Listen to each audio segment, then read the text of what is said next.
gràcies per ser aquí una vegada més, ens feu confiança. Ens alegra veure que el divendres a la tarda, ja tots una mica fatigats, encara teniu ganes de venir a escoltar, però crec que ho he fet molt bé, perquè sentirem coses que valen la pena, tant avui com demà, respecte d'això que genèricament n'hem dit economia feminista.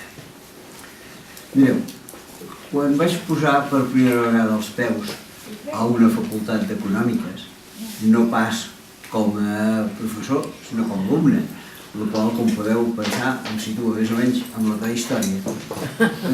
Ho vaig fer, i aprofito també, i ho he fet bé per dir-ho, ho vaig fer en companyia d'una noia encantadora que es deia Muriel Casals, amb la que vàrem fer tota la carrera junts, primer a la UB i després també la carrera professional junts a la UAB. No he pogut estar de tenir aquest petit record d'aquesta persona entranyable i encara aquest dematí m'he emocionat una mica perquè a la facultat, que no és una facultat gaire sensible en cap cosa, hi havia a l'entrada de la facultat un gran ram de flors que deia Muriel t'estimem. I això, en una facultat com aquella, gairebé és una excepció, sobretot tractant-se d'econòmiques. Bé, en tot cas, quan vaig posar els peus a la facultat d'econòmiques, i també el Muriel els hi va posar, la primera definició que ens van fer, i no soc gens partidari de definicions, era que l'economia era aquella ciència, qüestió de la qual encara jo ara dubto si és aquella ciència, però aquella ciència que administrava, tractava els recursos escassos que ens dona la naturalesa per transformar-los. I un cop feta aquesta transformació, se n'obtenien béns i serveis que se suposa que servirien per cobrir necessitats humanes. No sé si la definició és molt bona o no, però a mi em va agradar i m'ha quedat gravada tota la vida. L'economia ha de servir per cobrir necessitats humanes. I quan ens preguntem com va l'economia, no ens hem de preguntar si la borsa puja o la borsa baixa, si el PIB és més alt o si el PIB és més petit, si la balança de pagaments la tenim equilibrada o no, si el pressupost és estable o al revés, sinó que crec que ens hem de preguntar sempre si l'economia serveix a les persones. I tinc la impressió que això és exactament el que passarà en aquest seminari. Pel que he pogut saber, i com podeu sospitar no soc gens expert d'economia feminista, doncs l'economia feminista intenta que les necessitats de les persones siguin cobertes. S'allunya bastant de la idea d'empresa, s'allunya bastant de la idea de lucre, s'allunya bastant de la idea de creixement, de la idea de benefici, més aviat està al servei de les persones. I en conseqüència, una economia que està enfocada d'aquesta manera, jo crec que ens ha d'agradar per força i per això hem convidat a persones que sabem que ens ho explicaran clarament i que ens ho explicaran bé. Hem fet moltes coses, les dones, en tema d'economia. No només les que tindrem aquí, que ja en saben molt, sinó també he pogut veure que hi ha projectes, que ja ho sabeu tots vosaltres, a Llatinoamèrica, on les dones són capaces d'impulsar idees bàsiques de l'economia, no només amb allò que és lògic, que és alimentar la família, sinó amb bancs comunitaris, bancs ètics nascuts de projectes de dones i altres idees de caràcter cooperatiu que han anat millorant. Tinc la impressió que conèixer això i no perdre la idea de que la persona està al centre de l'economia és quelcom extraordinari. Per tant, començarem avui en dia a treballar aquest tema. I ho farem, i ara hablo en castellano para que me entienda ella, ho farem amb Yayo Herrero. El programa diu Ingeniera Agrícola i afegeix membre d'Ecologistes en Acció. Yayo Herrera es ingeniero, es miembro de Ecologistas. Muy discretamente no quiero decir que es la directora de FUGEM, una fundación con un larguísimo historial de trabajo social en este país, que lleva muchos años imponiéndose en temas sociales, en temas ecológicos, en temas políticos, en temas también económicos. Lo trabajan en profundidad, ella lo dirige, pero además es, yo creo que como muchos de los que estamos en esta sala, una militante activa en sus creencias. Ahora, medio riendo y medio llorando, decíamos que nos íbamos persiguiendo, en el buen sentido de la palabra, porque a veces voy a ciclos de conferencias en los que bien ella ya ha estado, o yo voy a estar, o al revés, ya hemos estado, y hemos tenido coincidencias varias, porque creer en lo que se hace es algo muy meritorio, y ahí yo lo voy haciendo. Y además, cada vez que lo he escuchado, creo más en lo que dice y en lo que hace. Vale la pena que lo tengamos aquí ahora durante, no sé si mañana te vas a quedar, si vamos a ver, bueno, tengamos aquí. Sí que tenemos ya, por lo menos que yo sepa, a otra persona, que es Cira Carrasco, está por aquí, que es la que va a intervenir también mañana en segundo lugar. La verdad es que no sé si está aquí Mayo Fuster porque no la conozco, y por tanto, si está aquí que me perdone, y si no está, pues que me perdone, ya vendrá mañana. Pero en fin, entre ellas tres van a presentar, junto con todos nosotros, estas propuestas de economía desde una perspectiva feminista, con el cuidado de las personas y con la sostenibilidad como fondo. La idea de crecimiento, en todo caso, se mezcla con la idea de sostenibilidad. La charla de Yayo se titula exactamente, lo habéis visto en el programa, Propostas ecofeministas para un mundo justo y sostenible. Creo que todos deseamos este mundo. No voy a entenderme más, yo no sé nada de economía feminista, ella sabe mucho y vamos a escucharla. Gracias, Yayo, por haber venido. Buenas tardes a todas y a todos. Muchísimas gracias por haberme invitado. Para mí es un placer estar aquí, es un placer tener al lado a Arcadi. Es verdad que a mí también me encanta irme encontrando por todas partes, ¿no? Bueno, lo que yo querría hacer en el rato que vamos a compartir es analizar o tratar de analizar, aunque sea decir analizar es un poco pomposo, ¿no? Pero tratar de establecer algunas pinceladas de diagnóstico de esto que desde muchos ámbitos de los movimientos sociales denominamos la crisis civilizatoria, es decir, esta idea de que no atravesamos un momento de mera crisis económica o una crisis coyuntural, sino que nos encontramos ante una crisis muchísimo más profunda, mucho más estructural y que afecta de forma clara a las bases materiales que permiten sostener la vida humana, ¿no? Y lo voy a hacer desde una propuesta que es la ecofeminista. El ecofeminismo es un movimiento social y también una corriente de pensamiento que nace en los años 70 y que viene a plantear un poco la necesidad, la potencia y las sinergias que se pueden establecer cuando el movimiento ecologista y el movimiento feminista dialogan en plano de igualdad. Insisto en el diálogo y en plano de igualdad. Ni el feminismo puede subsumir una propuesta ecologista, ni por supuesto la ecologista puede subsumir una propuesta feminista. Por tanto, este tema del diálogo me parece clave, ¿no? El sentido que le encontramos a que dialogue el movimiento feminista con el movimiento ecologista tiene que ver con el hecho de que cuando empezamos a analizar muchos de las raíces que nos han llevado a esta crisis civilizatoria, yo voy a defender que vivimos en un modelo económico, político y social que directamente le ha declarado la guerra a la vida, que es una cultura de guerra contra la vida, que cuando analizamos las raíces de esta guerra contra la vida nos encontramos con que desde el feminismo y desde el ecologismo encontramos algunos análisis comunes, que además cuando se ponen en diálogo pueden ver amplificada la potencia de estos análisis y de estos diagnósticos, ¿no?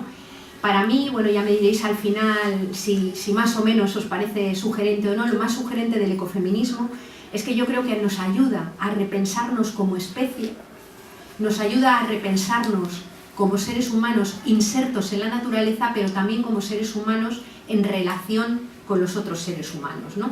Y por tanto me parece un movimiento que en esta situación de guerra contra la vida me resulta esencial, ¿no? Y es un poco lo que querría compartir. Lo que vamos a hacer va a ser, yo voy a plantear un poco, voy a tratar de plantear por qué, tratar de argumentar por qué digo que nos encontramos en una guerra contra la vida, qué elementos de nuestro sistema económico hegemónico imperante, el sistema económico capitalista basado en el paradigma neoclásico, sostiene teóricamente esa serie de ficciones que permite que estemos o que hacen que estemos en guerra contra la vida, y voy a poner más el foco en la cuestión de la economía ecológica, aunque la iré relacionando con la economía feminista, porque mañana Cristina, que va a hablar de economía feminista, lo hará con muchísima más propiedad. Yo trataré de que queden claros cuáles son los puentes que existen a nuestro juicio entre la economía ecológica y la economía feminista, ¿no? Para luego pues, tratar de esbozar algunas líneas, algunas pautas que desde nuestro punto de vista permitirían alumbrar o al menos tratar de caminar hacia otro paradigma no solamente económico sino también político y cultural que permita salir del atolladero en el que estamos. Ese va a ser más o menos el esquema que tenía previsto, ¿no? Sí que quiero decir antes de empezar que igual que hay feminismos y hay ecologismos, hay ecofeminismos también, ¿no? Y dentro del movimiento ecofeminista hay como dos grandes ramas que me gustaría plantear de una forma un poco burda, quizás muy simplificada, para situarme en una de ellas, que es desde donde voy a hablar, ¿no?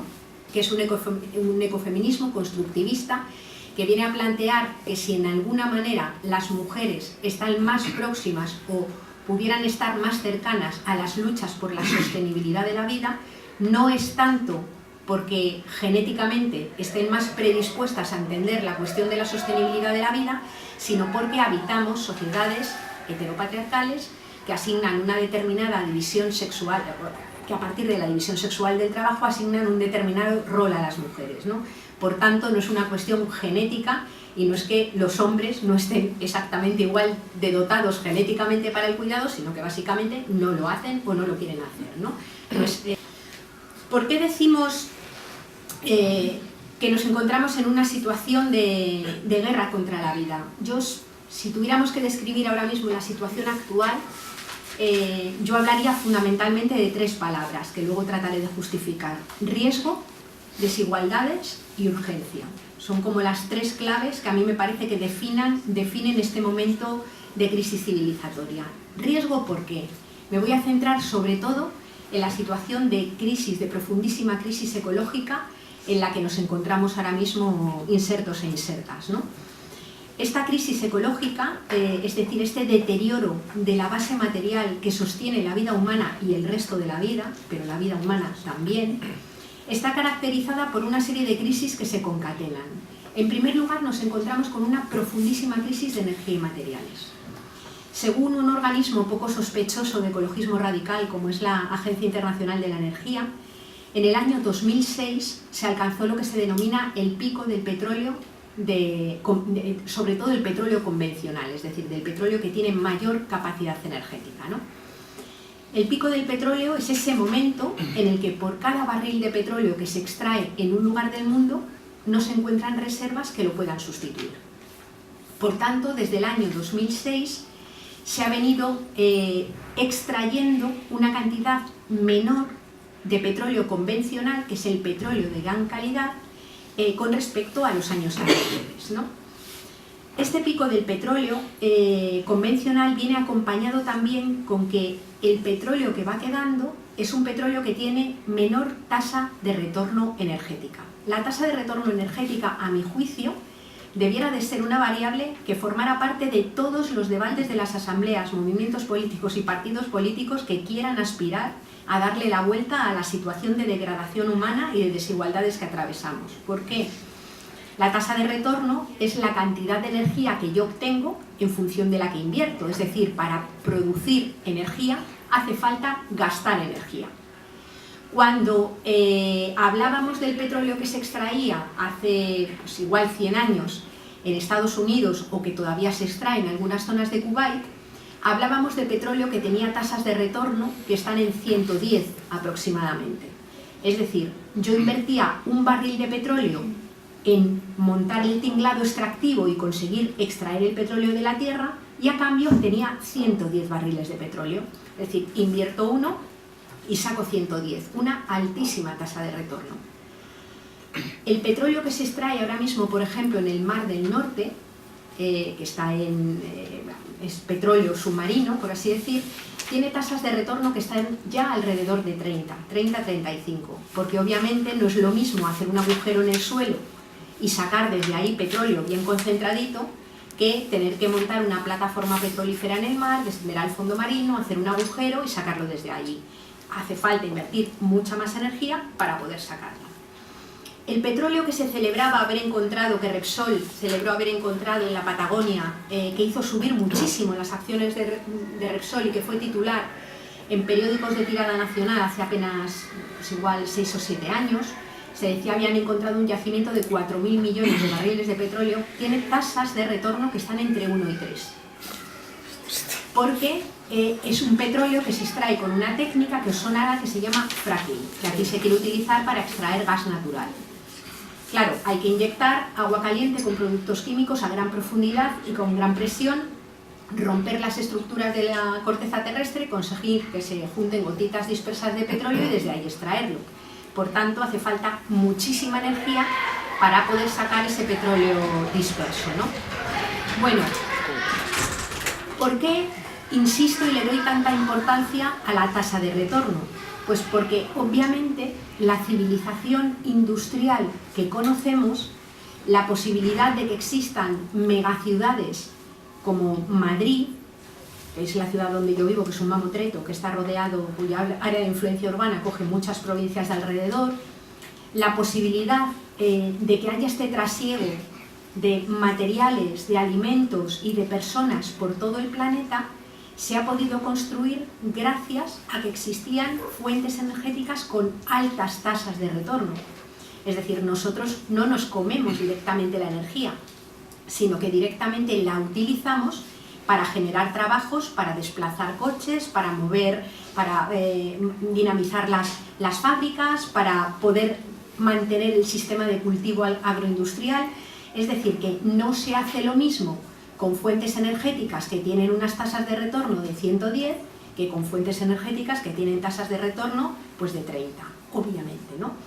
Por tanto, el pico del petróleo nos aboca a una cuestión central, y es que la humanidad, quiera o no quiera, va a vivir con menos energía. Ese es un primer elemento, ¿no? ¿Cuáles son las fuentes energéticas que pueden sustituir un petróleo que pudiera ser declinante? Pues las fuentes energéticas que tenemos, bueno, está la energía nuclear, que yo no voy a entrar en lo que suele decir el movimiento ecologista de la potencial peligrosidad de sus instalaciones o de los residuos que siguen siendo peligrosos miles de años después, sino que entro en un tema más estructural, y es que depende del uranio, otro recurso no renovable que tiene su pico de extracción calculado para dentro de aproximadamente unos 50 años al ritmo de consumo actual. Si de repente se pretendiera generar más energía eléctrica a partir de la energía nuclear, nos encontraríamos con que ese pico de extracción se agotaría, y a lo que vamos es a que no es una solución que sea estructural y que se pueda mantener. Por tanto, nos quedan las energías con las que Homo sapiens vivió en este planeta desde que apareció hace 200.000 años hasta que llegó la revolución industrial y se montó el sistema industrial fundamentalmente a partir de carbón, ¿no? Estas energías renovables funcionan, obviamente, y es a las que estamos abocados a tener que utilizar en el futuro, pero es curioso también ver cuáles son sus tasas de retorno. Es decir, un parque eólico en un muy buen lugar de viento tiene una tasa de retorno de unos 30, es decir, invierto el equivalente a un barril de petróleo y obtengo 30, la energía solar térmica aproximadamente entre 10 y 12, la solar fotovoltaica, que es la que genera electricidad, algo más de 15, lo que se llaman biocombustibles, en realidad cultivos energéticos, cultivos que se dedican a alimentar coches, tienen tasas de retorno que pueden oscilar de 0,8, es decir, se pierde más de lo que se gana, hasta 1,2, y con esas tasas de retorno energéticas son con los que va a tener que vivir la humanidad.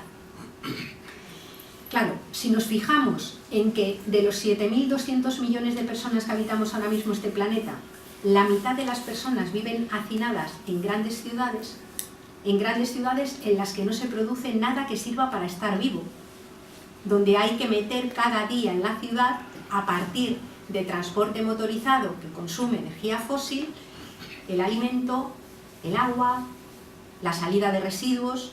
Nos vemos que ese modelo fundamentalmente urbano entra en crisis, entra en quiebra en el momento en el que no se dispongan de fuentes energéticas de altas tasas de retorno, que fueron las que permitieron que se crearan, baratas además, ¿no? Este es un primer elemento que nos encontramos ahí, la producción industrial de alimentos. En el Estado español, cada alimento que llega a la mesa de una persona ha recorrido previamente una media de 5.600 kilómetros, hablo de medias. No hay más que ver las etiquetas de las cosas que compramos en los supermercados. Es decir, que hoy el modelo de producción industrial de alimentos podría decirse que es absolutamente petrodependiente, o lo que es lo mismo, que nosotras y nosotros terminamos comiendo petróleo, dicho de una forma así. Por tanto, este pico del petróleo sume a los seres humanos en una situación verdaderamente complicada, ¿no? Y sorprende que no sea un elemento central en una buena parte de los debates políticos que se están teniendo.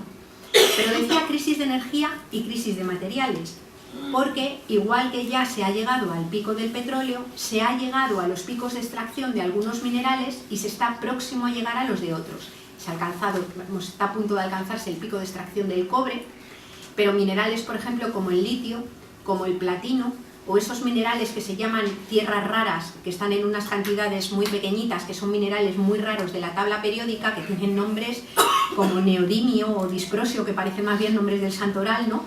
Pero esos minerales hoy día son absolutamente imprescindibles para muchos de los componentes microelectrónicos que sirven para fabricar placas solares y aerogeneradores. ¿Qué es lo que sucede? Pues que si se siguen extrayendo minerales de la corteza terrestre finitos a la velocidad que se están extrayendo para fabricar todo tipo de artefactos, puede que llegue un momento en el que sea absolutamente inviable reconvertir el modelo energético a un modelo basado en renovables que sea capaz de satisfacer las necesidades de las mayorías sociales, de todos los miles de millones de personas que pueblan este planeta. Por tanto, la crisis de energía y de materiales para mí debiera ser un foco central en los debates económicos que se están teniendo, y la economía convencional ni se entera de que hay una crisis de energía y hay una crisis de materiales. No forma parte del debate porque, como veremos más tarde, los instrumentos económicos que se han generado y los sistemas de contabilización es que no son ni siquiera capaces de darse cuenta del deterioro de esta base material que sostiene la vida. Un segundo elemento que acompaña la crisis de energía y materiales, en el que solamente me voy a detener para poner encima de la mesa una puntualización, es lo que tiene que ver con el cambio climático. El cambio climático, dicho de una forma muy de andar por casa, sería un poco como la alteración de las reglas del juego que organizan todo lo vivo. Lo que está sucediendo es que la actividad humana, fundamentalmente al quemar combustibles que emiten gases de efecto invernadero, fundamentalmente el petróleo y el carbón y el gas natural, han hecho variar la composición de la atmósfera en cuanto a estos gases y han alterado la temperatura media global. Y detrás de la temperatura media global vienen eventos climáticos extremos, cambios en los ritmos de floración de algunas plantas, cambios en la eclosión de algunas larvas de sus huevos, es decir, alteraciones de la fotosíntesis, aumento del nivel del mar, es decir, todos estos problemas que están más divulgados y que de facto lo que hacen es cambiar la organización biogeofísica de la Tierra, y tenemos que tener en cuenta que como especie que somos estamos adaptados y adaptadas a estas condiciones biogeofísicas, a estas. Hay Homo sapiens porque hay esta temperatura media global, esta composición de la atmósfera, y porque además estamos acompañados de un montón de especies, animales y vegetales que son nuestros compañeros de aventura planetaria, con los que formamos una red interdependiente, ¿no? Por tanto, esto es ahí. Pero sobre todo lo que yo quería señalar del cambio climático es que es curioso que en una sociedad tan absolutamente devota de la ciencia, que casi interpreta a veces la ciencia como si fuera una religión, haya podido triunfar durante mucho tiempo las tesis negacionistas, cuando desde hace décadas el conjunto de la comunidad científica venía alertando que nos encontrábamos ante un cambio climático de origen antropogénico, ¿no? El último libro que ha publicado Naomi Klein, El capitalismo contra el clima, tiene el primer tercio del libro dedicado a hacer un trabajo de investigación para ver cómo se montó toda la tesis negacionista y se pudo mantener. Y lo que resulta obvio después del trabajo que hace de revisión de miles de actas, de juntas de accionistas y de reuniones de estas de grandes lobbies empresariales, es que ha sido un trabajo totalmente organizado, porque poner remedio al cambio climático implicaba necesariamente meterle mano o ponerle freno a la obtención de beneficios astronómicos de muchas empresas energéticas, industriales, farmacéuticas, que son las que han estado detrás del lobby que ha generado, que ha conseguido que haya triunfado las tesis negacionistas hasta que ya no ha habido más remedio que asumirlo porque lo teníamos encima, ¿no? Yo no sé si alguna vez, si seguirán existiendo en el futuro tribunales que juzguen crímenes de lesa humanidad, pero desde luego quienes han permitido que no se tomara, o quienes han conseguido que no se tomaran medidas hace décadas, ante un problema que ya no tiene marcha atrás, que ya solamente podemos mitigar y que va a causar la desaparición y la miseria de millones de personas en este planeta, deberían de estar desde luego juzgados como criminales en cualquier caso en esos tribunales, ¿no? Podríamos ir añadiendo la pérdida de biodiversidad, los procesos de contaminación de tierra, agua y aire, la contaminación química que afecta a los cuerpos de las personas y especialmente más a los cuerpos de las mujeres. Podríamos seguir añadiendo la pérdida de agua potable, la acidificación de los mares y las pérdidas de las pesquerías. Es decir, en nuestro planeta todo lo importante, todo lo que sostiene la vida va a menos, y va a menos a una velocidad impresionante.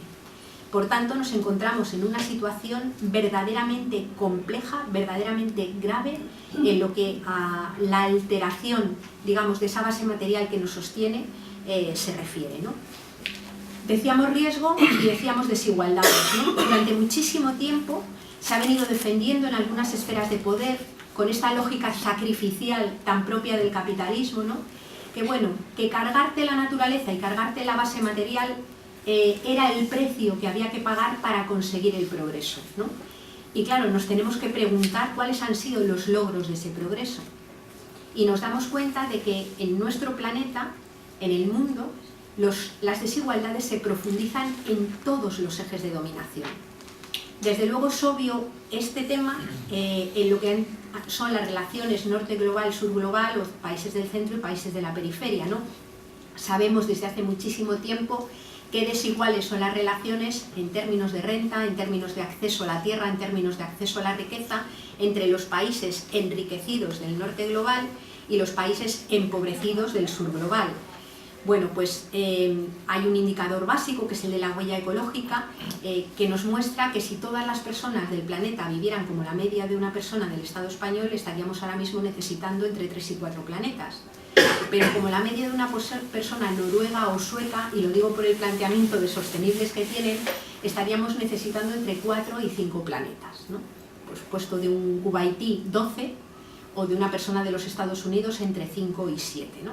Tenemos uno, y además parcialmente degradado. Luego, lo que parece evidente es que la única forma de conseguir una cierta equidad entre los diferentes lugares de la Tierra sería conseguir que quienes sobreconsumen mucho más de lo que les proporcionan sus propios territorios adoptaran pautas de vida evidentemente mucho más sencillas, ¿no?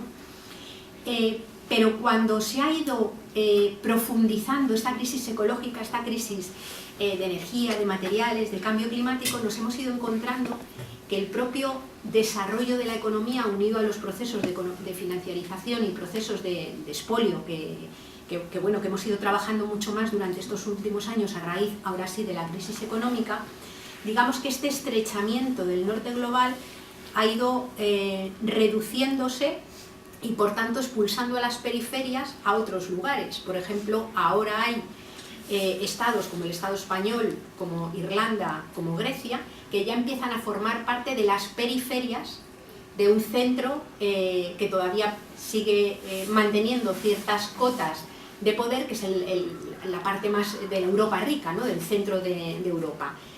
Si miramos la casa aquí dentro, cómo la tenemos a nivel de desigualdades, en los últimos años han crecido de una forma impresionante.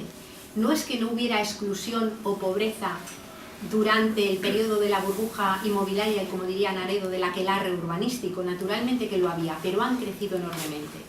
Según el último informe de FOESA, son varios millones, entre 2 y 3 millones de personas en situación de exclusión, es decir, que ya ni cuentan. Son más de 4 millones de personas en situación de desempleo, siendo el empleo la única vía de que te entre renta o que consigas protección social. Pero tenemos además cómo se ha ido produciendo un empobrecimiento también de las personas que trabajan, y nos encontramos con que hoy tenemos trabajadores y trabajadoras, me refiero empleadas y empleados, que son pobres, es decir, que ya las propias condiciones laborales son generadoras de pobreza y no permiten proteger ni contra la precariedad ni contra la pobreza, que son, digamos, las dos funciones sociales que teóricamente tenía el empleo, ¿no? En estas disminuciones, en esta profundización de las desigualdades, la desigualdad de género ha crecido también enormemente, ¿no? Porque cuando se recorta en sanidad, cuando se recorta en una raquítica ley de dependencia que teníamos, cuando se recorta en becas de comedor, todo eso que servía en cierto modo para ayudar a atender a la reproducción cotidiana de la vida, pasa a hacerse dentro de los hogares. Y dentro de los hogares lo que nos encontramos es que las familias muchas veces son como las grandes corporaciones del patriarcado, donde existen unas relaciones tremendamente desiguales y donde son mayoritariamente mujeres quienes están cargando con la mayor parte del trabajo que se deja de hacer sostenido con fondos públicos y colectivamente para ser pasado a hacer directamente dentro de los hogares, ¿no? Yo no sé cómo es el caso en Cataluña, pero en Madrid ahora mismo se está sacando a muchos abuelos y abuelas de las residencias, porque se necesita la pensión del mayor dentro de la economía doméstica. O sea, ahora mismo hay un montón de familias que están directamente atendidas o son directamente sostenidas con la pensión de un mayor, pero al mayor hay que cuidarlo en casa. Y en casa cuidan mayoritariamente las mujeres, ¿no? Por tanto, se profundizan también esas desigualdades. Y si ya hablamos de la desigualdad por procedencia, bueno, pues tenemos el drama de las personas refugiadas cada día en la televisión, y ya la población empieza a estar incluso anestesiada del drama de las decenas de personas ahogadas todos los días en los mares intentando llegar desde lugares donde han sido previamente expulsados por las guerras, y muchas de estas guerras también propiciadas o provocadas por alteraciones climáticas, por desposesión de la tierra, por grandes sequías, es decir, que empiezan a producir también no solo procesos políticos de expolio, de colonización, pero empiezan a producir también todas estas variables ecológicas, grandes migraciones, ¿no? Bueno, y decíamos la urgencia, riesgo, desigualdades y urgencia, ¿no? ¿Y por qué urgencia? Pues porque, sobre todo en el plano ecológico, no queda mucho tiempo para seguir equivocándose. Es decir, como se siga profundizando este modelo, la posibilidad de dar marcha atrás o de enfocar algunas políticas económicas y políticas sociales que permitan mantener dentro y no expulsar a muchas personas van a ser imposibles físicamente. No va a haber recursos para poder abordarlas.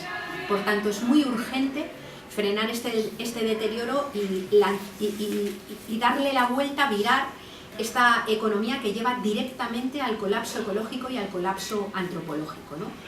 Y decíamos, ¿cómo es posible que hayamos llegado a crear una economía que no solamente nos lleva directamente hacia una situación de colapso, sino que además hace que mayoritariamente las grandes mayorías sociales, e incluso gente que yo voy a pensar que tiene buena voluntad, que está dentro del sistema, no sea consciente de que nos estamos cargando la propia base material que sostiene la vida, ¿no?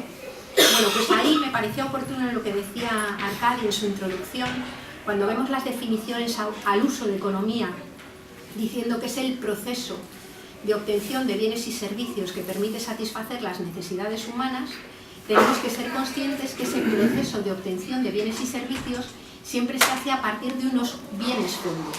Esos bienes fondo son mayoritariamente recursos, ciclos y bienes que están en la naturaleza que no son aprovechables por los seres humanos directamente, y son los cuerpos de las personas que son de alguna manera los que trabajan para poder mediar con esa naturaleza y obtener esos bienes y servicios que sí permiten satisfacer las necesidades humanas, ¿no? Bueno, tú encuentras esas definiciones de economía, obtención de bienes y servicios, proceso de obtención de bienes y servicios para garantizar la reproducción social, pero luego no es nada fácil encontrarte el análisis de cuál es esa base material, cuáles son esos bienes fondos que sostienen la vida, ¿no? Y claro, nos encontramos con la ecodependencia. Los seres humanos somos radicalmente ecodependientes, entre otras cosas porque somos naturaleza, estamos insertos en esa naturaleza, ¿no? Y lo que sucede es que la idea de inserción en la naturaleza lleva directamente a la idea de límite. Nuestro planeta Tierra es un planeta físicamente limitado.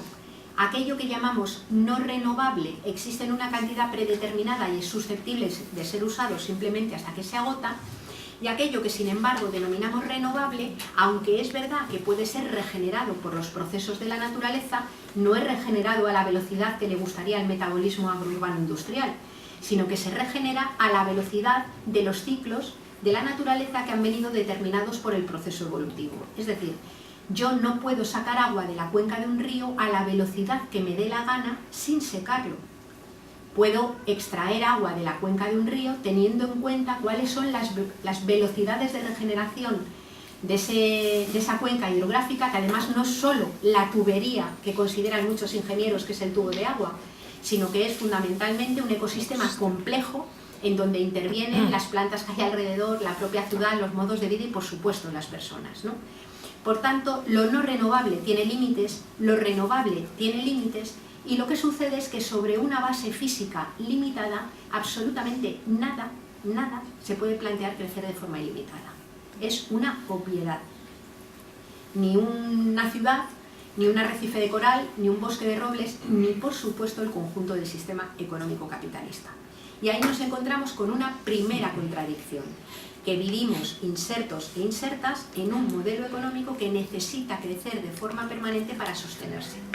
Y nada puede crecer de forma permanente sobre una base física que tiene límites, ¿no? La segunda dependencia, que yo, pareciéndome fundamental, me voy a entretener menos en ella, porque Cristina mañana hablará de economía feminista y mucho mejor que yo. La segunda dependencia es la interdependencia. O sea, los seres humanos, como seres naturales que somos, estamos insertos en la naturaleza, pero además tenemos cuerpos. Somos seres corporales que vivimos encarnados y encarnadas en cuerpos que son inmanentes, vulnerables y finitos, que envejecen, que mueren, que se enferman, que tienen discapacidad, cuerpos que no pueden sobrevivir de ninguna de las maneras en solitario. Es decir, la vida humana de un ser, de un único ser, es inviable, es imposible. De primeras alguien te pare, y luego además a lo largo de la vida y sobre todo en algunos momentos del ciclo vital, como pueda ser la infancia, como pueda ser la vejez, como pueda ser la discapacidad o la diversidad funcional toda la vida, o como pueda ser la enfermedad, esos cuerpos necesitan ser cuidados, necesitan ser atendidos, regenerados cotidianamente, alimentados, transportados por otras personas, normalmente de otras generaciones. Bueno, pues lo que sucede es que en sociedades de corte patriarcal, quienes han venido realizando mayoritariamente esas tareas han sido mujeres. Y lo han hecho normalmente en espacios invisibles, como luego veremos al modelo económico, como son los hogares, ¿no? Ese trabajo que no se puede dejar de hacer, las mujeres lo hacen, en mi opinión, no porque estemos obviamente mejor dotadas genéticamente para hacerlo, sí para parir, obviamente. Ese es un universal, digamos, irreemplazable.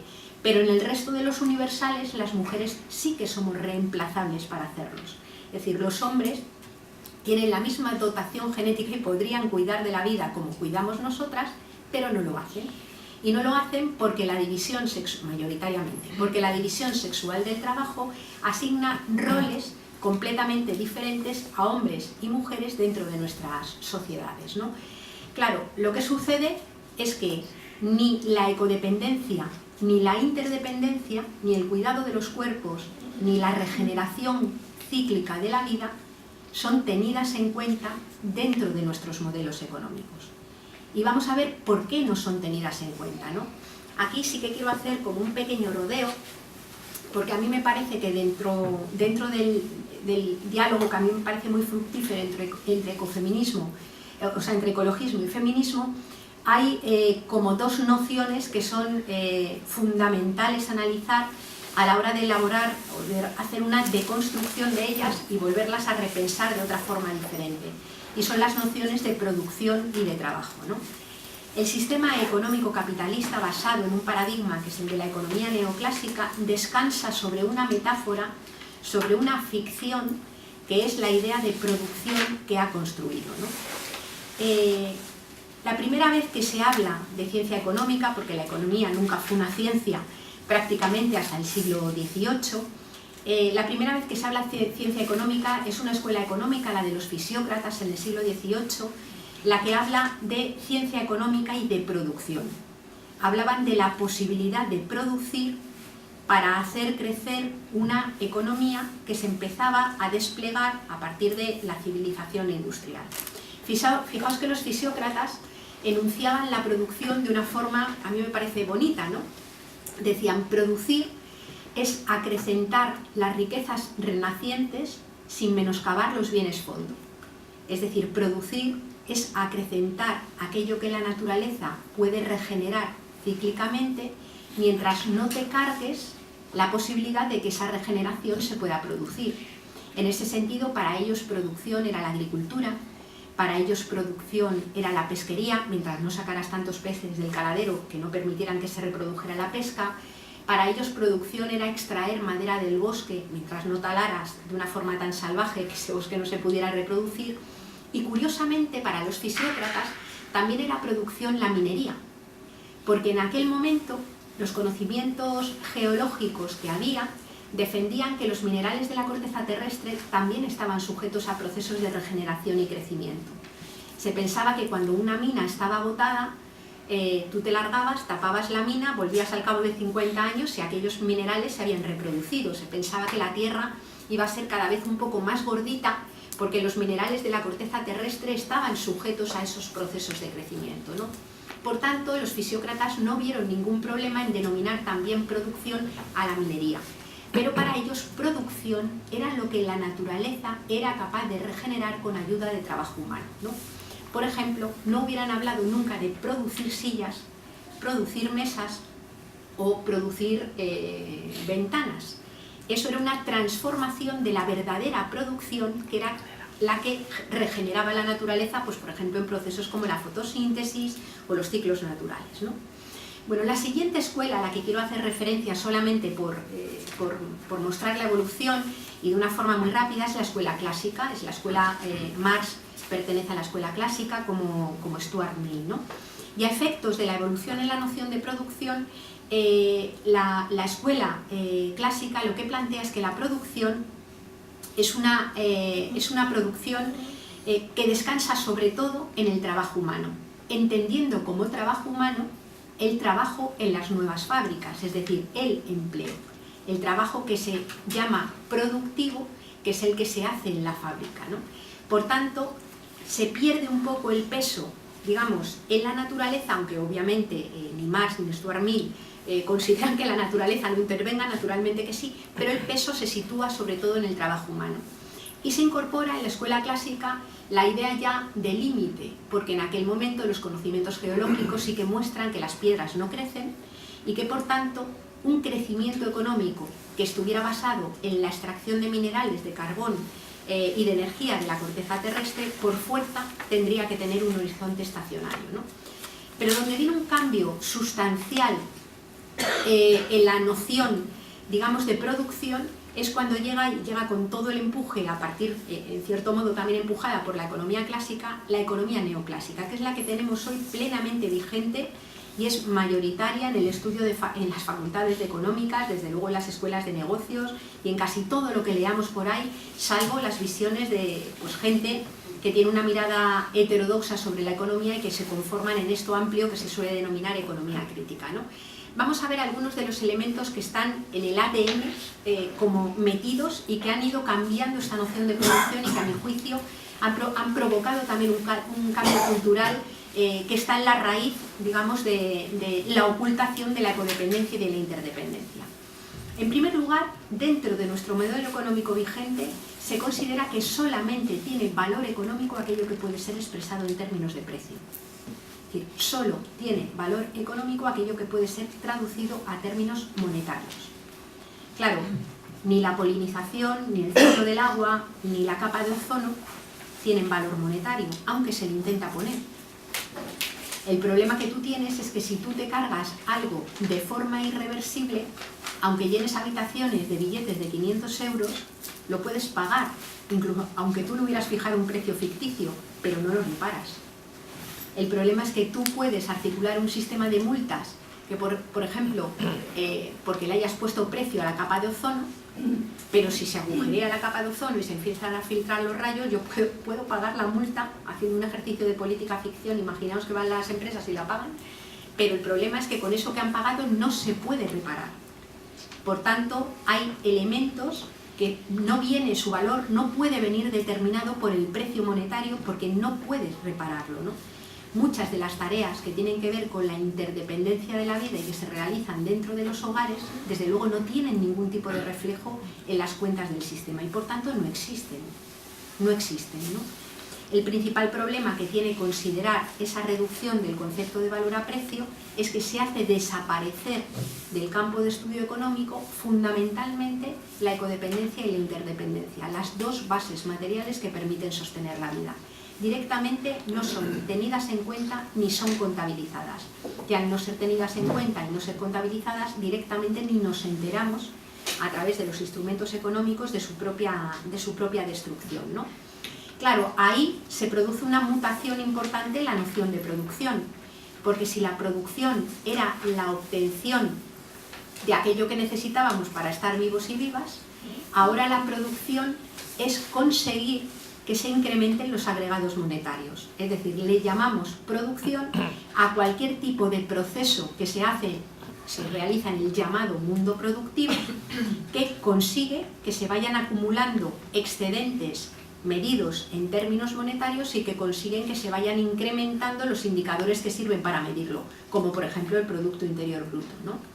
Claro, ¿qué problema tiene que como sociedad dejamos de preguntarnos por la naturaleza de la actividad que hace crecer esa producción? O sea, en nuestra sociedad se le llama producir a fabricar bombas de racimo, se le llama producir a realizar actividades que directamente destruyen vida en el presente y en el futuro, pero hacen crecer los agregados monetarios. Y no es posible discriminar entre la producción que sostiene la vida, que genera esos bienes y servicios necesarios para la reproducción de la vida, y otras producciones que desde luego hacen que se forren algunos, pero que no sirven para sostener cotidianamente la vida. Jorge Rietzmann dice en un poema que el problema que tiene esta noción de producción y los instrumentos que sirven para medirla es que no te permiten discriminar entre lo que te acaricia y lo que te aplasta. Al tener la mirada extraviada solamente en la dimensión que crea valor, que es la monetaria, no te permiten saber si esto que hace crecer la economía es bueno, es malo para las personas y si por el camino satisface alguna necesidad, ¿no? En el Producto Interior Bruto lo vemos de forma clara. Por ejemplo, un río contaminado suma en el Producto Interior Bruto, porque hay que gastar para descontaminarlo y hay que pagar para descontaminarlo. Si el río está limpio, no suma. Dicho de una forma un poco simplificada, la salud entendida simplemente como ausencia de enfermedad no suma en el Producto Interior Bruto, pero la enfermedad suma muchísimo, porque el negocio de la industria farmacéutica no es que estemos sanas, sino que compremos medicamentos y para eso tienes que estar enferma o sentirte enferma, ¿no? La paz, en una noción súper simplona de paz como ausencia de conflicto bélico, quizás no sume en el Producto Interior Bruto, pero fijaos cómo suma la guerra. Es decir, que tenemos con esta manera de medir y con esta manera de considerar la producción un modelo que no solamente no contabiliza las cuestiones esenciales para el sostenimiento de la vida, como son las tareas ligadas a la interdependencia y la ecodependencia, al cuidado y a la ecodependencia, sino que además llega a contabilizar la propia destrucción como si fuera riqueza. Y con esa brújula es con las que se van tomando las medidas y se van fijando las políticas económicas, ¿no? Esta noción de producción trastoca y perturba una cosa también básica que habían tenido los fisiócratas, ¿no? Que al llamar producción a lo que regenera la naturaleza, al cambiar eso y medir solamente lo que genera valor económico, llegamos a confundir la producción con la mera extracción. Y por eso hablamos de países productores de petróleo. El petróleo no se produce. La noción de producción era aquello que permitía regenerarse. El petróleo se extrae. Es muy diferente culturalmente y simbólicamente la idea de producción a la de extracción. Cuando hablamos de producción parece que estamos hablando de algo que se puede mantener en el tiempo, porque son esos trabajos cíclicos que permiten que la vida humana y la vida natural se mantenga. Cuando hablamos de extracción, estamos hablando claramente de algo que sacas y no va a volver a estar. Mira, a nadie se le ocurre ir al dentista y decir que he producido una muela. Te la han sacado y debajo de esa o te haces un implante o eres una criatura y te sale la otra o no sale nada, se te queda ahí el agujero para siempre, ¿no? Es decir, culturalmente la idea es radicalmente distinta y esta noción de producción confundida con la extracción lo que hace es alejar de la cabeza de la gente la idea de límite, que es un problema cultural brutal que tenemos en el momento actual, ¿no? Y el segundo elemento que habría que deconstruir es sobre todo la noción de trabajo, ¿no? Porque igual que el concepto de valor se reduce al de precio, la noción de trabajo está reducida en nuestra cultura a lo que es básicamente el empleo.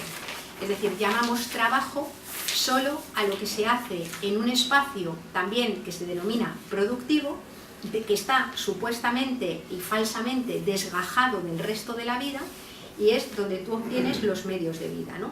Yo no voy a incidir ahí mucho en esto porque imagino que mañana Cristina lo trabajará más, pero es una cuestión absolutamente central, ¿no?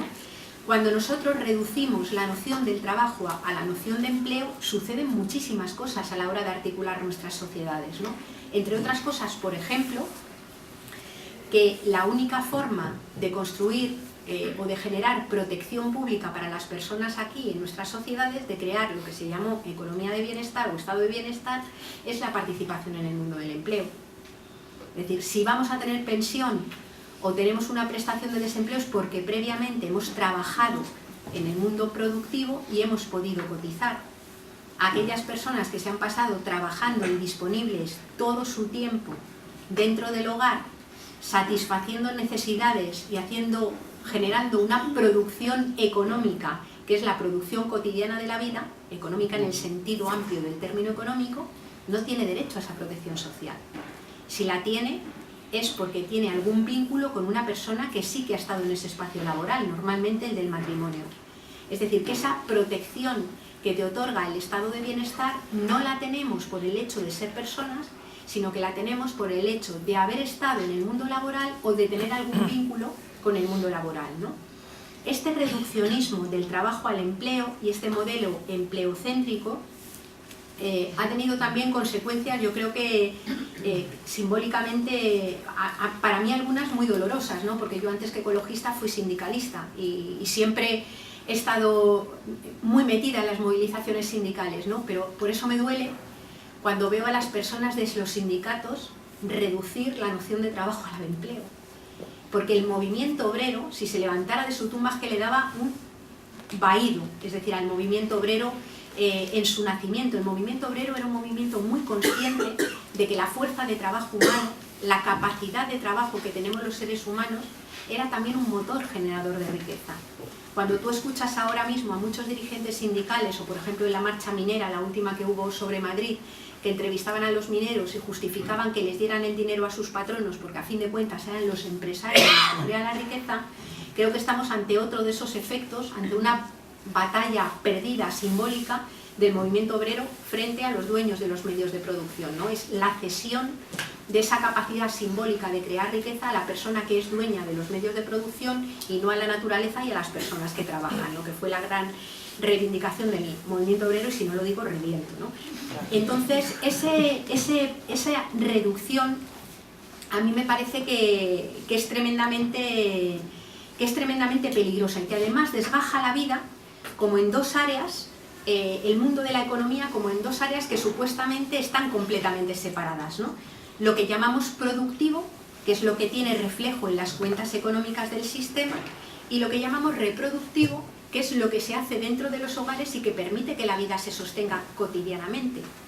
Hay una línea falsa que separa a ambos mundos como si fueran dos realidades completamente estancas, porque al final lo productivo y lo reproductivo es lo que te garantiza la reproducción social, ambas cosas, y no están separadas porque lo productivo no te puede funcionar si no es por la entrada directa de un flujo constante de materias primas, que no son otra cosa más que naturaleza, y de mano de obra, que no son otra cosa más que personas, que ni son fabricadas ni son compradas, que son, la naturaleza no es producida, ella misma se autogenera, y la mano de obra no es producida para ser mercancía en el mercado de trabajo, sino que es vida generada a través fundamentalmente del trabajo de las mujeres, mayoritariamente del trabajo de las mujeres en los hogares, ¿no? Por tanto, una cosa a tener en cuenta y que es evidente, vamos, a poco que te metas a mirarlo, pero que no es, o sea, está totalmente fuera del marco de los análisis y también de los esquemas culturales con los que nos movemos en la sociedad, es que la producción de vida es una precondición necesaria para que pueda haber la otra producción que genera excedentes en términos monetarios. Y esa producción de vida se realiza fundamentalmente en el marco de los hogares y la realiza también fundamentalmente la naturaleza, ¿no? Esa es la base material que permite sostener todo lo demás. Y esa es la base material que directamente se está deteriorando y se está degradando tanto la posibilidad del cuidado cotidiano de la vida como la regeneración de los ciclos de la naturaleza, fruto de la propia expansión y de la propia dinámica capitalista. Es decir, es como que el propio sistema se come esos bienes fondo que decían al principio los fisiócratas que no te podías cargar si pretendías que la producción fuera algo que se regenerara cíclicamente, ¿no?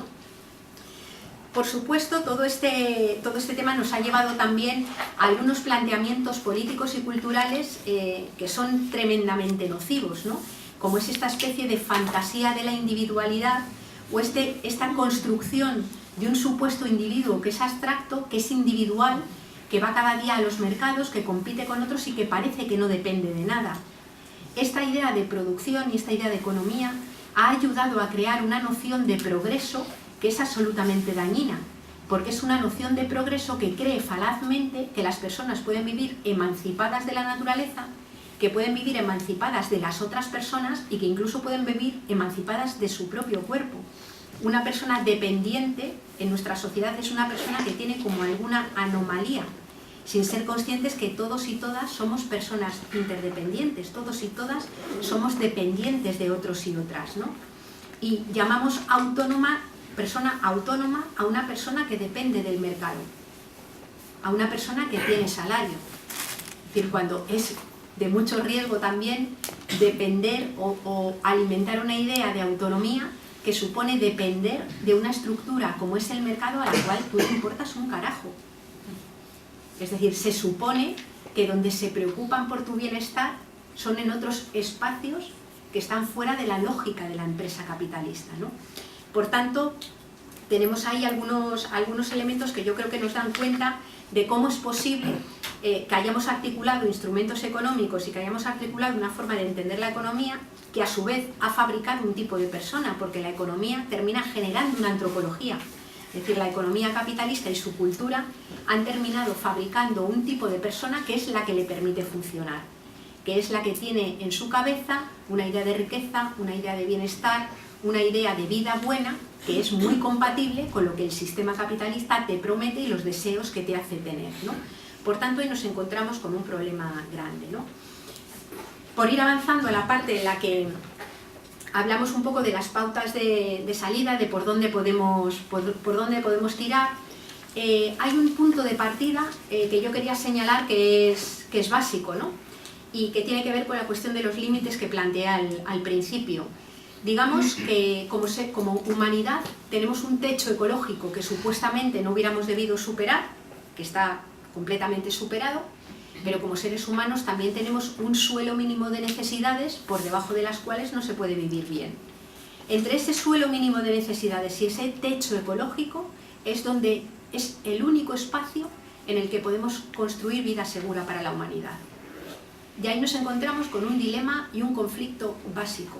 Y es que cuando hay sectores de esta humanidad que consumen mucho más de lo que les corresponde, ese techo ecológico directamente baja y lo que sucede es que muchas personas no acceden al mínimo de necesidades y son directamente expulsadas de la vida.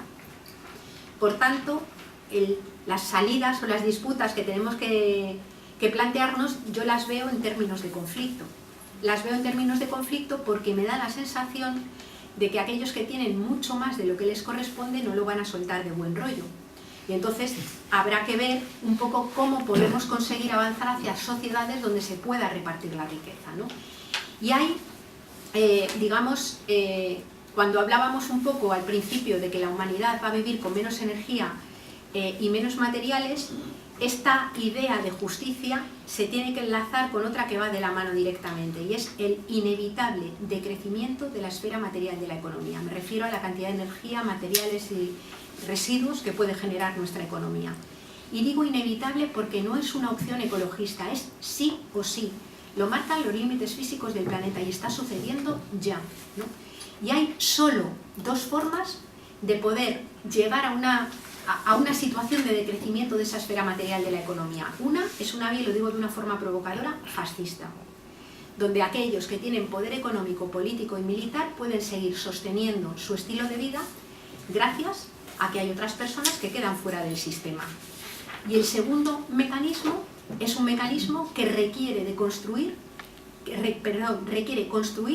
un movimiento social fuerte, consciente de la necesidad de hacer reducir esa esfera. Por tanto, nos encontramos ante una situación de triple disputa. Disputa de la hegemonía económica, disputa de la hegemonía política y disputa de la hegemonía cultural. En el plano de la disputa de la hegemonía económica, nos encontraríamos con el manido cambio de modelo productivo, que es un cambio de modelo productivo orientado a poder producir aquello que necesitamos para estar vivos y vivas, utilizando menos energía, menos materiales, generando muchas menos emisiones de gases de efecto invernadero. La noticia buena es que sin ser fácil, se puede. Es decir, y hay muchísimo trabajo elaborado metido en cajones de universidades y de ministerios en el que se hacen apuestas de reconversión de esos modelos, planes sectoriales para utilizar el agua, la energía de otro modo totalmente distinto, ¿no? El segundo elemento clave tiene que ver con la cuestión de la privatización. Es decir, y es que muchos de esos sectores tienen que ser socializados. Y ojo, digo socializados y no meramente estatalizados, porque Caja Madrid era banca pública supuestamente, y quienes han permitido todo el pelotazo urbanístico en este país han sido mayoritariamente concejales que han recalificado terrenos y funcionarios que han mirado hacia otro lugar. Luego entonces tendremos que hacer también una revisión de lo público para que esas socializaciones, digamos, tengan control democrático y sean efectivas. El tercer elemento tiene que ver con el reparto y la redistribución de la riqueza. Clave. Si no se puede crecer la economía, la única forma de poder caminar a otro lado es la redistribución de la riqueza, y en esta redistribución de la riqueza hablamos de someter a debate toda la cuestión de la propiedad, que es el gran tabú y el gran articulador del sistema de derechos, ¿no? No hablo de la propiedad meramente ligada al uso racional de recursos, hablo de la gran propiedad, ¿no? Y este es un tema central. Y dentro de esta idea también la reorganización de todos los trabajos. Reorganización que incluye reparto del empleo remunerado y reorganización del trabajo, del cuidado de la vida y del cuidado comunitario. Esos trabajos hay que reorganizarlos y es cuestión de hacer una política de tiempos que es más fácil de enunciar que luego de hacer, porque la cuestión luego de los tiempos de las personas tiene su nido, ¿no? Podríamos hablar de todo el sistema de penalizaciones y de incentivos, de la creación de banca pública, de ponerle trabas obviamente a la política, a la economía especulativa. Es decir, que hay vías por ahí abiertas que vienen siendo trabajadas desde hace muchísimo tiempo. En el plano de la disputa de la hegemonía política, que no tengo tiempo para entrar, solamente quiero señalar que no podemos caer en la ingenuidad de pensar que el mero asalto institucional de gente decente va a resolver el problema. Es decir, no se trata de cambiar, no se trata solo, que hay que hacerlo, de cambiar gobernantes corruptos por otros que no lo son. La propia lógica de la institución es una lógica hoy neoliberal. Está diseñada para que no cambie nada. Y para poder cambiar las cosas va a hacer falta desobediencia institucional que solamente se podrá mantener si hay grandes mayorías articuladas que son capaces de obligar a que los que llegan no se olviden por qué llegan y además de empujar aquellos cambios que quieran hacer y poderlos apoyar, ¿no? O sea, reivindicar la existencia de movimientos sociales fuertes porque a mí me parece clave. Y el último elemento tiene que ver con la disputa de la hegemonía cultural, que es básicamente romper los esquemas que todos y todas, que muchas personas tenemos en la cabeza. Decía Gramsci que un sistema no se hace hegemónico cuando se ha adueñado del poder político, del poder económico. Se hace hegemónico sobre todo cuando se ha adueñado de la forma en la que las personas pensamos. Y tenemos unas nociones de economía, de riqueza, de vida, de progreso que les son muy funcionales. Y tenemos que disputar esa hegemonía cultural para poner el valor en donde está, ¿no?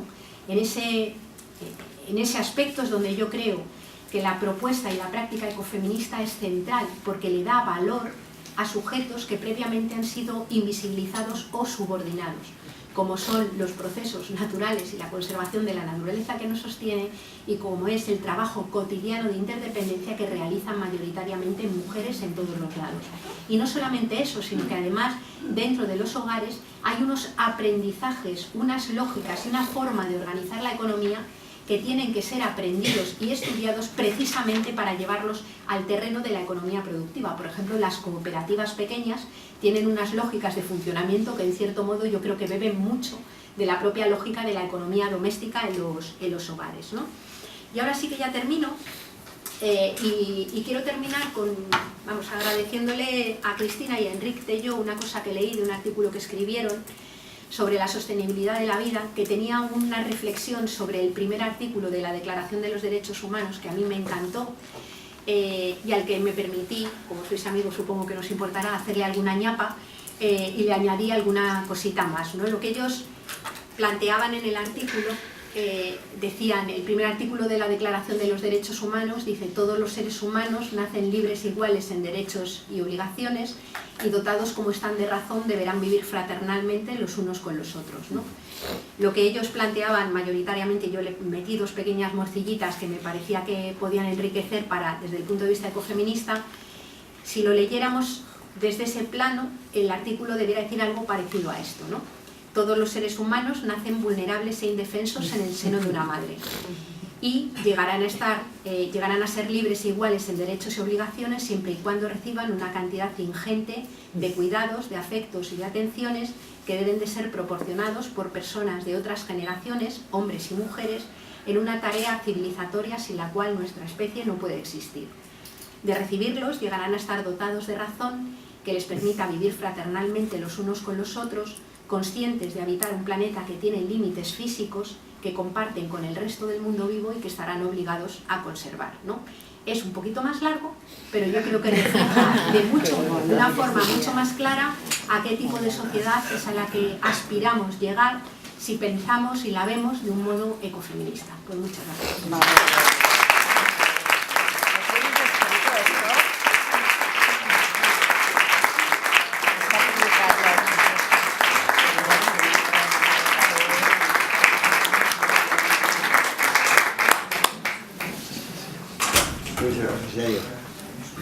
Yo pensaba que el seminario de invierno era una cosa ligerita que hacíamos así a media temporada para no perder el ritmo, pero verdaderamente el contenido es excepcional. Y además nos has avanzado que mañana también Cristina seguirá con lo mismo. No, Cristina profundiza, vamos, yo no he contado nada de economía feminista. Entre una cosa y la otra tenemos trabajo. Pero estoy animado porque antes no lo he dicho, pero ella me lo ha dicho. Yayo canta en una coral. Las acciones coralmente, colectivamente. Y quizá esta idea de hacer las acciones en coral sea la que nos permita trabajar a todos en esta línea que ha marcado y que al final nos ha predicado con esta glosa que yo pediría que nos dejara reproducir. Sí, vamos, pero será Cristina, que se la inventó con el Enrique. Está todo grabado, ¿eh? Está todo grabado. Está todo grabado, lo colocaremos en la web. De acuerdo, pues la barra queda libre. Adelante en las intervenciones. Deberíamos volver un poco más atrás en la historia porque en lo que respecta a los trabajos de reproducción, que son muy anteriores, evidentemente, a la época que tú describes también, y donde las mujeres recibimos de alguna manera todo el impacto que viene de esta situación que tú planteas de una manera específica también, porque toca a los mecanismos de reproducción de la vida y la vida humana. Pero cuando yo pienso en hace 1 siglo y medio o 2 siglos o 3, pongamos, antes de que se industrializara, resulta que los mecanismos de reproducción creo que eran todavía peores que los de ahora, en el sentido de que la sujeción de la mujer como reproductora era todavía más alta que la de ahora. Y que con esto, ¿qué quiero decir? Que me parece que la distinción por razón de sexo viene de mucho más antiguo que el capitalismo, que es una cosa, porque ya sabemos, y en muchas zonas del mundo todavía pasa, las mujeres son prácticamente esclavas. Y entonces este tipo de desviación profunda, cultural también, que ha marcado también la economía, pero esto tiene que ver con el sexo y con el género, digamos, y con todo eso. Y eso sí que viene de mucho más antiguo que todos los problemas que se plantean ahora, en este momento, de esta manera. Y solo quería un poco dirigir la mirada a que no es que en la estructura actual del capitalismo ahora aparezca, sea todo lo mismo, sino que ha habido siempre, desde que tenemos uso de razón, o no sé desde cuándo, esta especie de sujeción del modelo que viene por razón de género, hay en una palabra, y que está ligado, porque claro, antes las mujeres, ¿cómo se reproducían? Tenían 8 hijos y muchas morían en el parto, o sea, la cosa era tan grave que incluso la vida les era quitada de una manera, y sigue pasando. Quería un poco diferenciar esto, ¿no? ¿Hacemos alguna otra? Sí, para no enrollarme mucho, sí, que tengáis, tomo nota y luego sí me gustaría comentar alguna cosita, pero si os parece, porque si no es que con el rollo que yo tengo... Pues, sí. Dos cosas solamente, porque también tiendo a enrollarme muchísimo. Fantástica la exposición que has tenido, pero he encontrado a faltar 2 cosas. Primero, la definición de Fisiócrates. ¿Y a partir de cuándo crees que nace este pensamiento de la economía? Si desde Adam Smith, que no lo era, porque tenían los primeros una función clave y unos maestros clave también, que normalmente venían de la teología. Y esto era importantísimo en cuanto a su exposición y pensamiento desde el punto de vista económico, social, de producción, etc. Segunda cosa, hay una frase que me enseñó Fabián Estapé, el año 66, que era magnífica. Cuando has hablado de valor y precios, hay una frase castellana que dice: es de necios confundir valor de precio. Esto sí, per això deia Fabián Estapé. Aleshores, creo que deberíamos pensar un poco más, cuando has dicho valores y precios, para simplificar la idea que has explicado, ¿no? Desde el punto de vista de la empresa, producción, trabajo, etc. Y la tercera cuestión, muy rápidamente, desde el año 68-71, hicimos unos estudios y decíamos que la Tercera Guerra Mundial vendría precisamente por el problema de la falta de agua. Y no lo has mencionado en ninguna de las cuestiones primordiales y, evidentemente, de conflicto entre las distintas partes del mundo. Una cosa més?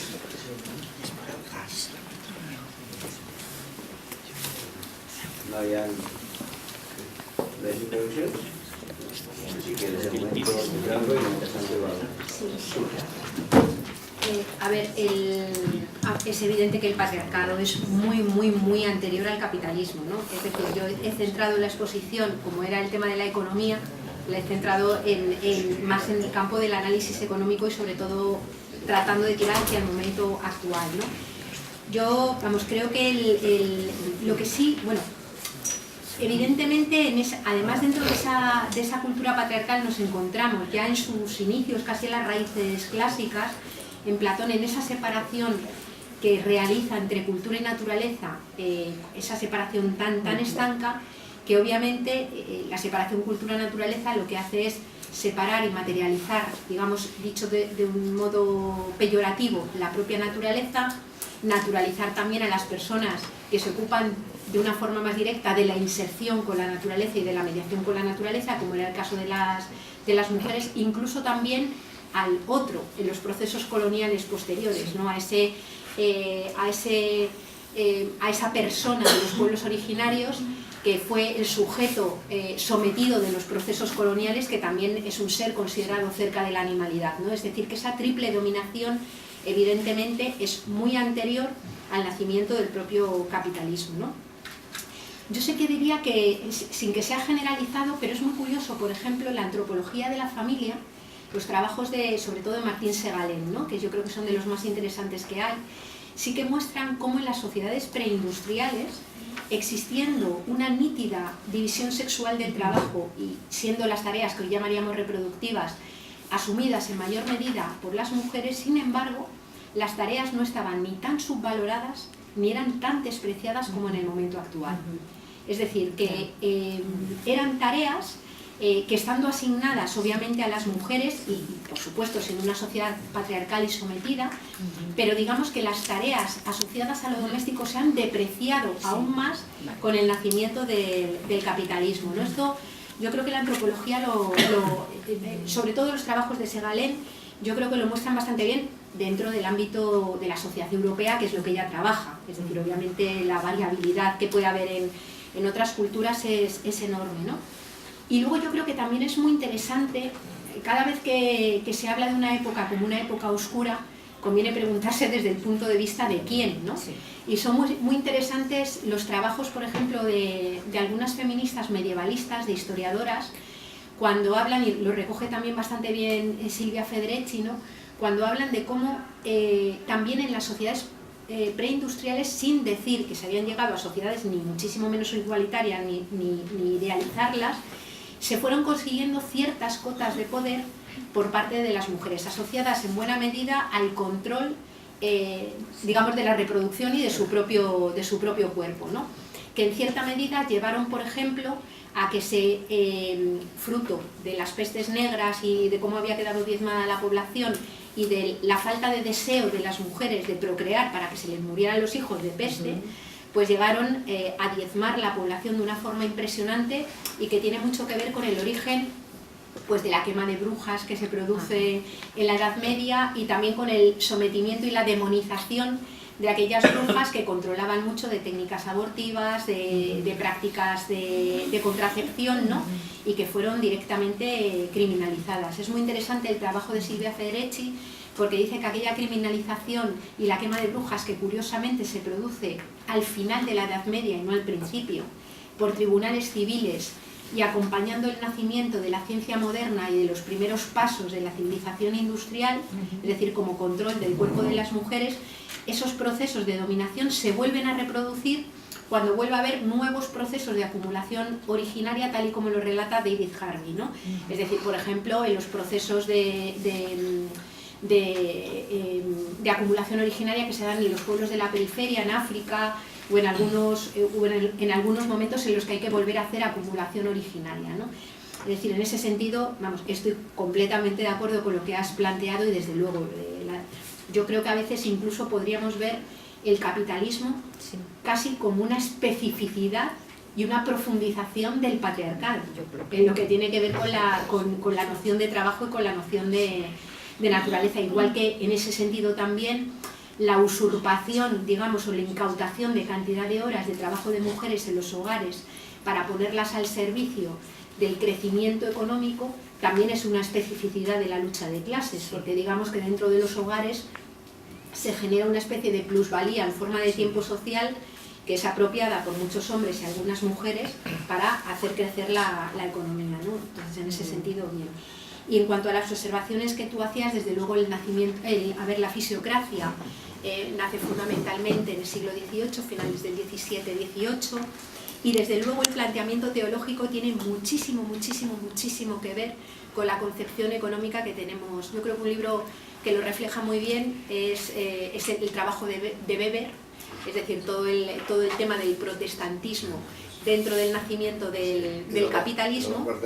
Eso es decir, eso ahí juega un papel fundamental, ¿no? Y en igual que la teología, tiene un papel central en el propio nacimiento de la ciencia moderna, es decir, los enfoques mecanicistas, el enfoque reduccionista y el principio de objetivación que defiende que la persona que observa algo y es científica y aplica el método científico, relata y describe la realidad con completa neutralidad y con objetividad, tienen mucho que ver con ese proceso, esa ilusión de trascendencia que los hombres de la ciencia moderna tenían, la pretensión de acercarse a Dios renunciando a la inmanencia del cuerpo, a la inmanencia de la propia naturaleza y tratando de acercarse, descubriendo las leyes que hacían funcionar esa naturaleza que consideraban como una gran máquina, o sea, que juegan un papel importante. Y el tema de yo he mencionado de una forma muy rápida que había también conflictos y problemas de pérdida de agua potable.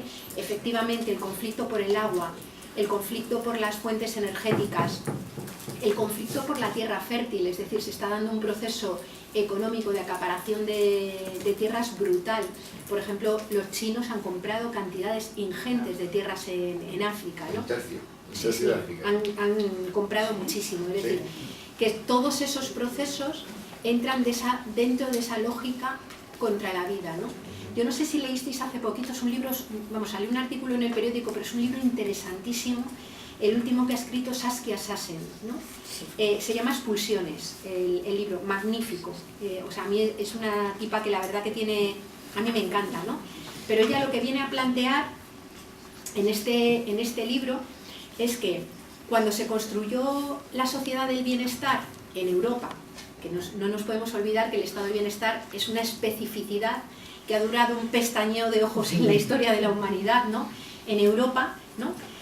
Y se construye a partir del pacto keynesiano. Digamos que el pacto keynesiano lo que hace, que dura los 30 gloriosos, no ha durado más, ese pacto keynesiano lo que hace es conseguir que los obreros renunciaran a su pretensión básica, que era la propiedad de los medios de producción, a costa o a cambio de que los dueños de los medios de producción renunciaran a parte de sus beneficios para generar cierta protección social que estaba garantizada o administrada por el Estado, ¿no?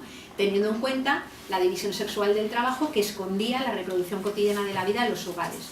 Y ese pacto keynesiano se mantuvo esos 30 años gracias a una bonanza mineral y de energía fósil enorme que fue directamente saqueada y expoliada de los países de la periferia. Bueno, eso se ha mantenido estos 30 años y ella dice que esa cultura del bienestar era una cultura que estaba basada en la explotación del trabajo humano y en la producción, esa producción que hemos criticado antes, ¿no? Claro, en el momento en el que nos encontramos ahora, con el planeta saqueado, ella lo que dice es que ya no estamos en un momento de explotación y producción, sino que estamos en un momento de puro extractivismo, es decir, de espachurrar las últimas gotas de vida que le quedan en el planeta y también de extractivismo social, porque se está extrayendo recursos de la sociedad en forma de recortes, en forma de dinero público, ¿no? Esa cultura del extractivismo, y ya no genera simplemente explotación, sino directamente expulsión, ¿no? Es decir, es el cambio que se produce en el momento en el que nos situamos, ¿no? Por tanto, yo no sé si hablar de Tercera Guerra Mundial, no sé si... Pero desde luego nos encontramos en un momento en el que la vida es directamente saqueada y que hay que ser consciente de esa dinámica obscena de las vallas, ¿no? Sí. Que de alguna manera ponen vallas para que entren las personas de fuera, pero no impiden que entren ni la energía ni los materiales que sostienen el metabolismo económico, ni tampoco las mujeres que vienen a trabajar de los mismos lugares de los que se extraen las materias primas a cuidar en los países enriquecidos a mayores y a niños y niñas o a personas más vulnerables, ¿no?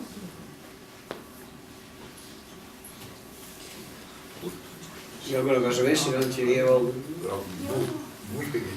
A veure, però potser abans. Tu, Ana?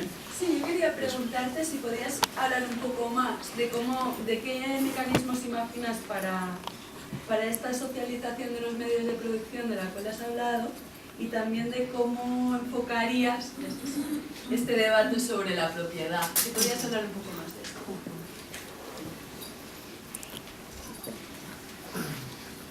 Mira, yo me sorprende, bueno, supongo que nos sorprende a todos un poco. Hace 10 años nos hablaban aquí un poco lo mismo, ¿no? De que el pico de extracción fue hace 10 años y que a partir de entonces la única solución que habría eran las energías limpias porque, entre otras cosas, la energía extractiva sería tan cara que sería inaccesible. Y resulta que 10 años después nos pasa todo lo contrario, que la energía se ha abaratado de una manera que nos ha dejado todos un poco sorprendidos, ¿no? ¿Qué es esto? Las últimas de Filipinas que están extrayendo ya para dejarnos totalmente desabastecidos. Seria última cosa, si no? Vamos que... No dic perquè seria més Sí, sobretot. sí. Dos cosas muy breves. La primera es de que, por lo que recuerdo ahora de tu explicación, no has hablado del sector cuaternario, antes ya terciario, que es el tema de lo que es los servicios. Y lo que reporta a algunos países, que les sale gratis, el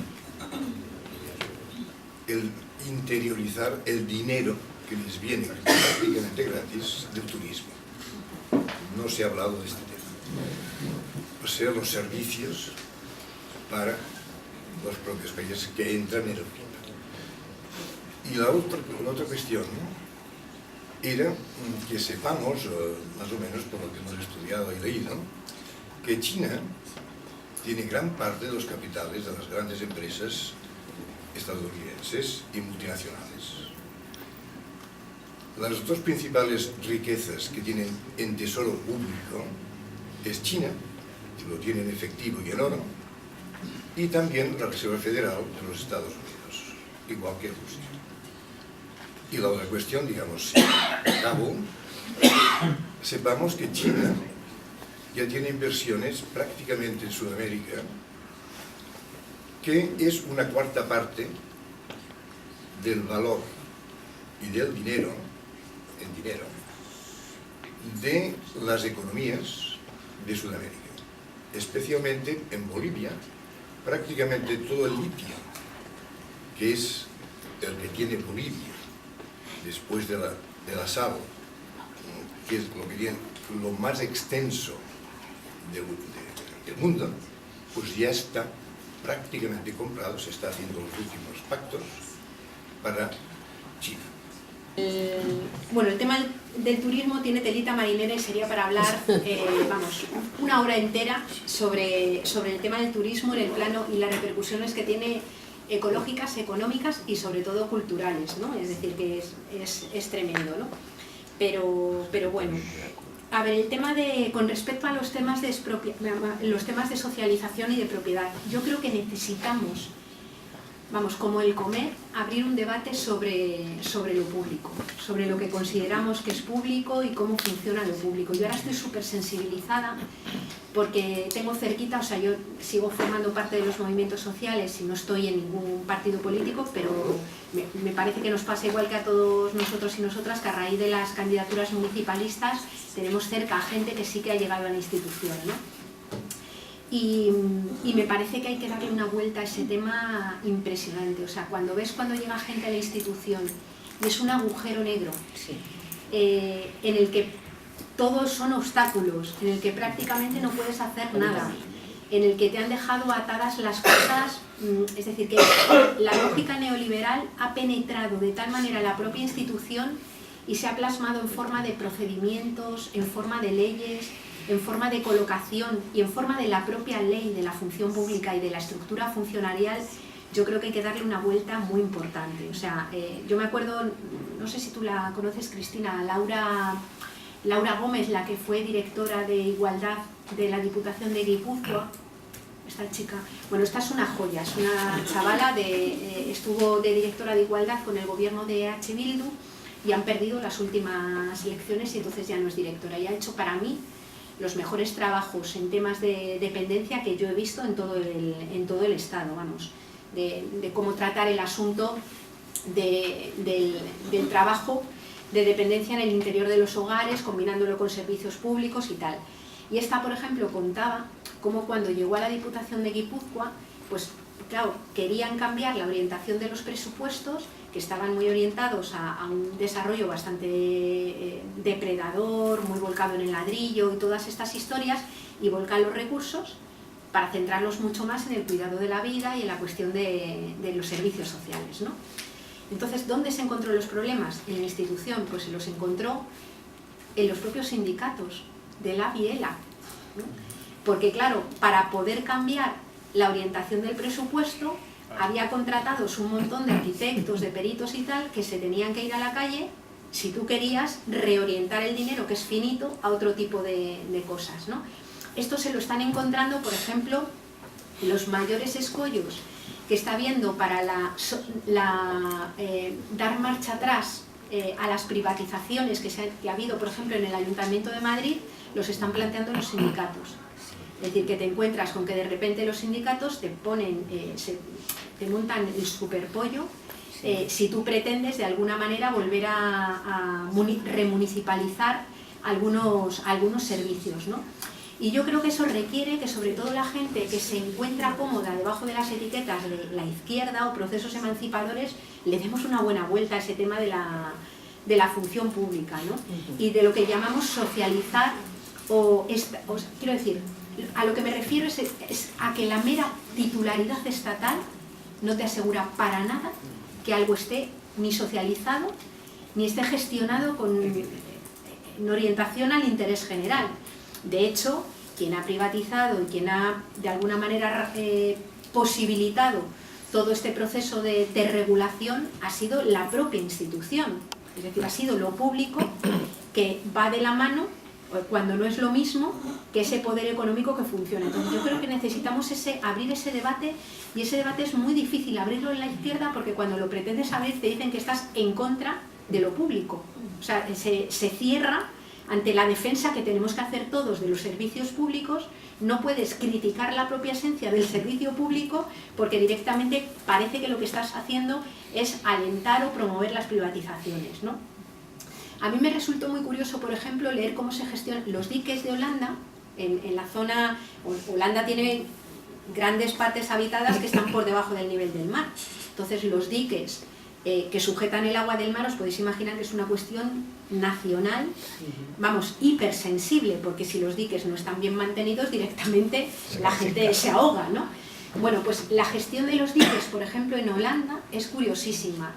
Hay unos comités que están formados por alguien que representa al Estado, que están formados por alguien que representa al cuerpo de ingenieros, a los técnicos que controlan el estado del dique, pero la mayoría de la gente son ciudadanos y ciudadanas que viven en el lugar. Es decir, personas que están involucradas directamente en la gestión de ese recurso que es básico para ellos y ellas, ¿no? Entonces yo creo que nos tenemos que romper mucho la cabeza para ver de qué hablamos cuando hablamos de democracia participativa y de no conformarnos o no creer que lo público es simplemente lo que está en manos del Estado, porque insisto que ha sido este Estado, es este Estado el que nos está, el que está facilitando, abriendo las puertas y posibilitando, y esto nos lo podemos ver en la educación, nos lo podemos ver en un montón de lugares. Entonces, a mí ese debate sobre la naturaleza de lo público y cómo organizarlo y sostenerlo, socializarlo colectivamente, me parece que es un debate central, aunque no lo tengo... Hay un libro, yo creo que interesante, que se publicó hace poquito, que pone precisiones conceptuales interesantes, que se llama Comunes. No, Común, en plural. Es un libro de Laval y Dardot, dos franceses, ¿no?, que hablan un poco y lo que vienen a defender como teoría central es que lo común tiene que ser el principio político, que por otra parte conecta bastante bien con muchos de los planteamientos feministas, ¿no? Es decir, lo común como principio político. Y ese libro yo creo que hace algunas... No concluye, es decir, no consuma, por así decir, pero tiene algunos planteamientos yo creo que interesantes. Y la cuestión de la propiedad yo creo que tiene que ser un tema absolutamente sometido a debate. Sometido a debate, y además ahí sí que cuando incorporas toda la dimensión de la interdependencia y de la ecodependencia, te das cuenta de que la riqueza es una cuestión absolutamente relacional. O sea, a lo largo de toda la historia, la riqueza era una cuestión que dependía de las relaciones entre las personas, relaciones de poder, relaciones de adquisición, es decir, no digo relaciones buenas, ¿no? Y el dinero, lo que hace, la reducción al dinero, lo que hace es que las personas se empiecen a relacionar directamente con las cosas a través del dinero, no a través del reparto, lo que había sido la lógica del común, ¿no? Y cuando tú te relacionas con las cosas directamente a través del dinero, lo que construyes es una imagen muchísimo más individual y una idea de propiedad directamente centrada en la persona, ¿no? El marco de los derechos tiene que ser un marco muchísimo más relacional, porque lo que tienen unos no lo tienen los otros en este juego de suma cero, ¿no? Y a mí la cuestión de la propiedad me parece que es clave. Por eso, fijaos que cuando fue la marcha minera, es que cuando la marcha minera estaba cabreadísima, ¿no? Como se produjo y los discursos que se iban generando, a pesar de obviamente tener una enorme simpatía por los mineros. Pero el discurso que se iba generando me parecía que era, vamos, tremendo en el plano ecológico y tremendo desde el plano laboral, ¿no? Pero la marcha minera coincidió en el tiempo con las expropiaciones del SAC, del Sindicato Andaluz de Obreros del Campo, en los Mercadonas. O sea, es recuperar los periódicos de aquella época y mirad cómo trataban los periódicos ambas cosas.